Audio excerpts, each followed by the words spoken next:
Now covered two of the three major threats to causal inference, bias and chance. Today we tackle the third and in many ways the most intellectually rich, confounding. Confounding is the reason that correlation is not causation, is such an important principle. It's the mechanism by which variables that have nothing to do with a causal relationship create the appearance of one, or mask a real one. We'll also cover effect modification, a concept that's often confused with confounding, but it is fundamentally different, and the ecological fallacy, which is the error of drawing individual level conclusions from group level data. By the end of this talk, you'll be able to identify confounders, distinguish them from effect modifiers, explain how to control for confounding in study design and analysis, and explain why ecological studies can't establish individual level associations. These are essential skills for reading research and for designing sound epidemiological investigations. Let's go.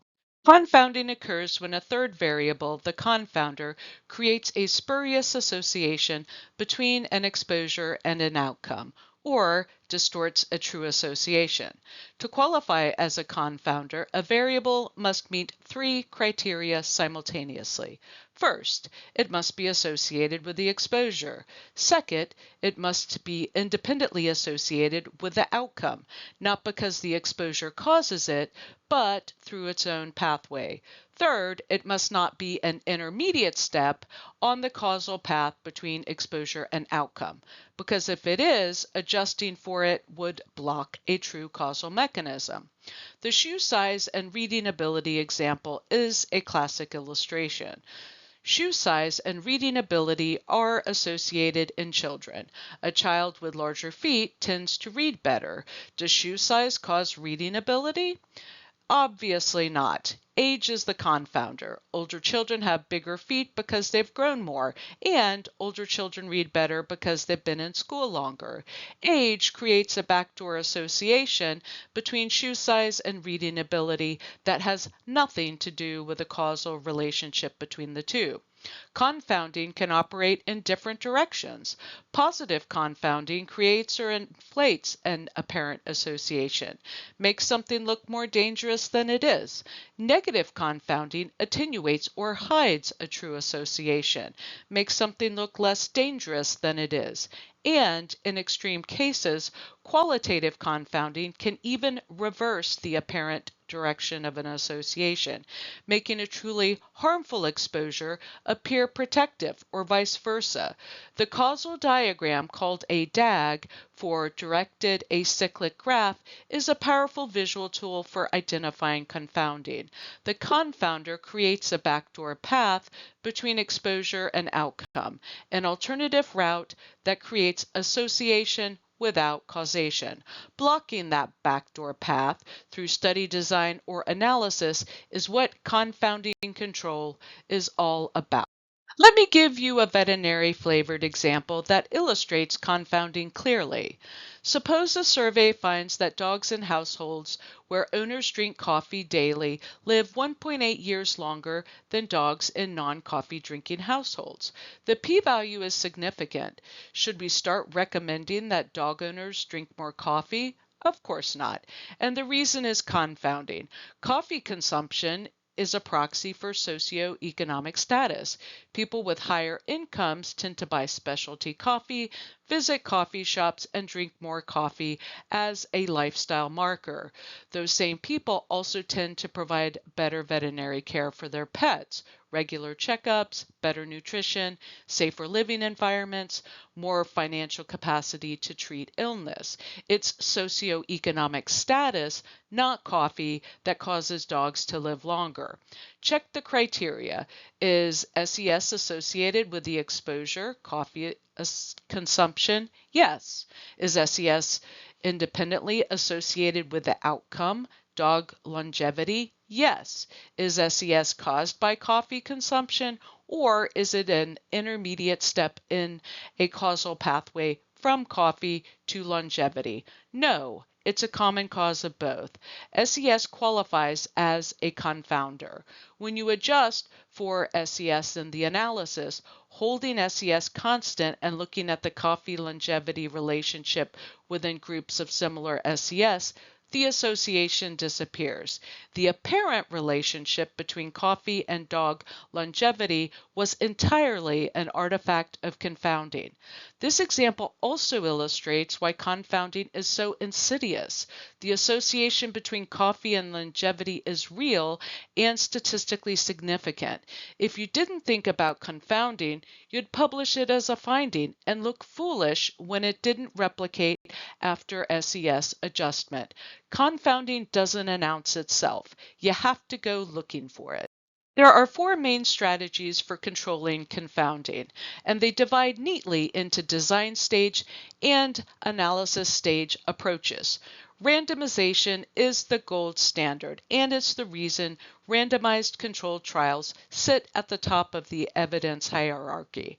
When you randomly assign animals to exposure or treatment groups, confounders, both known and unknown, are distributed roughly equally between groups by chance. The larger the sample, the more effectively randomization balances confounders.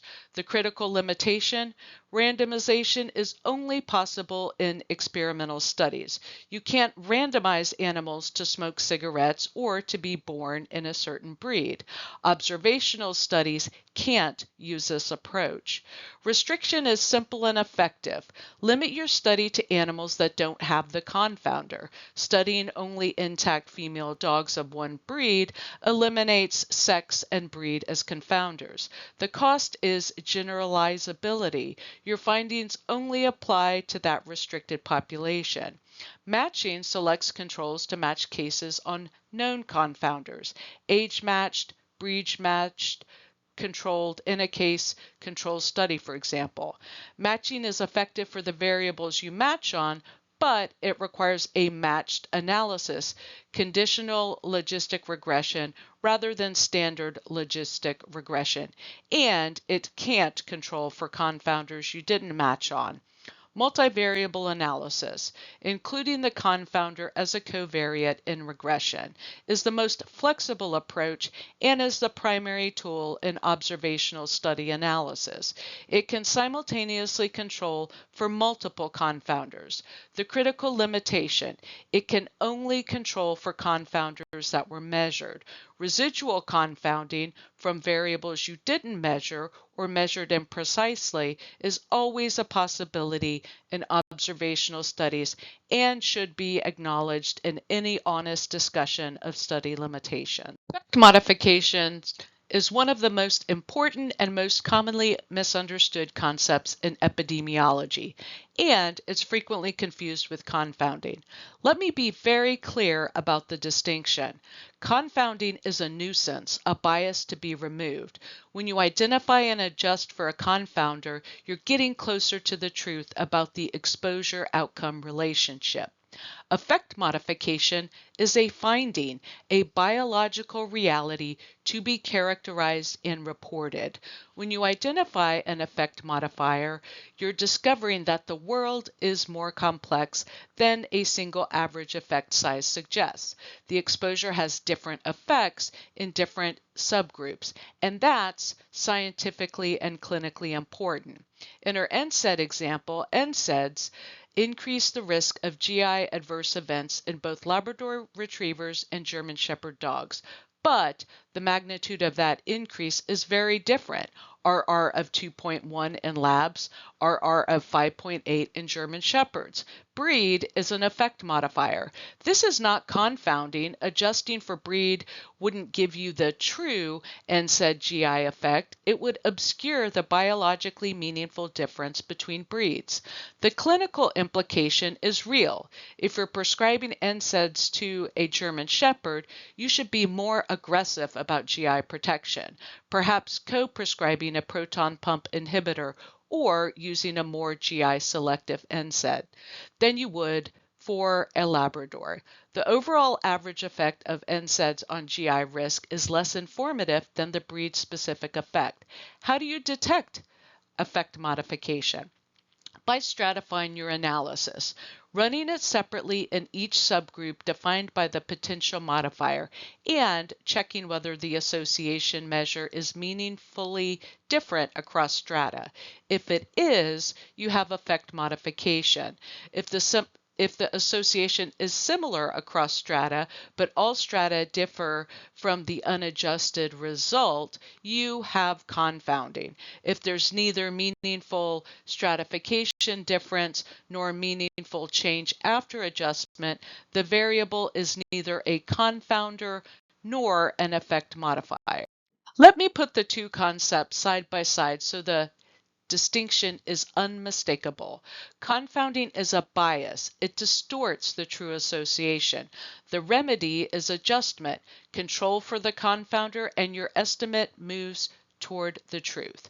The association is similar in all strata when you look within groups defined by the confounder. It's only different from the unadjusted result because the confounder was distorting the pooled estimate. Effect modification is a biological reality.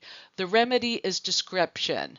Report the stratum-specific effect sizes and help your reader understand that the exposure affects different subgroups differently. The association genuinely differs across strata. That difference is the finding, not an artifact. The clinical punchline from the footer: a single pooled analysis that ignores effect modification may give the right answer for no one. If NSAIDs have an average GI risk of 3.5 across breeds, halfway between the 2.1 in labs and 5.8 in German Shepherd dogs, that number accurately describes no individual patient. The lab owner gets a risk overestimate. The German Shepherd dog owner gets a risk underestimate. Subgroup-specific information, when effect modification is present, is more clinically useful than a misleadingly precise average. Ecological fallacy is the error of drawing individual-level conclusions from group-level data, and it's a trap that catches both researchers and policymakers with uncomfortable frequency. An ecological study measures exposure and outcome at the group level, a herd, a region, a country, rather than at the individual animal level. These studies are useful for generating hypotheses, identifying geographic patterns, and studying exposures that don't vary much within individuals over time. But they cannot establish individual level associations. Here's why. In our example, counties with more veterinary clinics per capita have higher rates of cancer diagnoses in dogs. At the county level, these variables correlate. But the ecological fallacy emerges when you try to interpret this as individual dogs who see a vet more often are more likely to develop cancer. The individual level relationship could be the opposite. Dogs who see vets regularly get cancer detected more often because regular checkups catch it. The cancer was always there, it just gets diagnosed more. The ecological correlation reflects multiple confounders operating at the population level: wealth, demographics, access to care, that produce the pattern without any individual level causal mechanism. The unit of analysis also matters for statistical reasons, not just conceptual ones. In any study where data are collected on individuals nested within groups, animals within herds, herds within regions, those observations are not statistically independent. Animals in the same herd share management, genetics, and pathogen exposure.